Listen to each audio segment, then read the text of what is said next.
النهارده قلت اعمل معاكم بقى اكلة سمك حلوة كده، يعني سمك بولتي مع التحبيشة الحلوة اللي بعملها لأي حاجة عندي.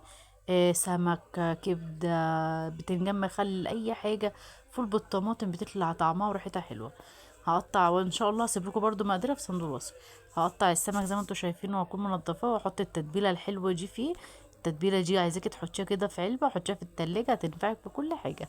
هبدأ بقى اتبل بيها كده السمك زي ما انتوا شايفين، واتبل الفراغات اللي انا فتحتها في السمك عشان تدي الطعم الحلو.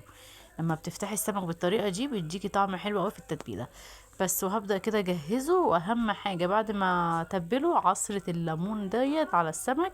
بتخليه كده في حتة حلوة تانية، ولا بيبقى يعمل زفارة وريحته وهو بيتقلم مبيطلعش ريحة.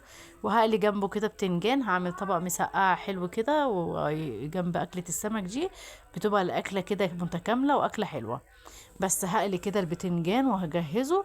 وهحضر بقى ايه للصلصة بتاعته اللي انا بعملها. الصلصة بتاعته هحط له برضو نفس التتبيلة اللي انا عملتها. بجد بجد التتبيلة دي ادمان تحفة.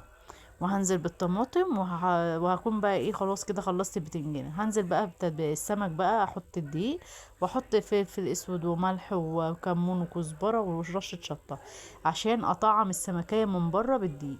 بس هبدأ كده اضغط عليها زي ما انتوا شايفين، اتأكد ان الدقيق وصل لها.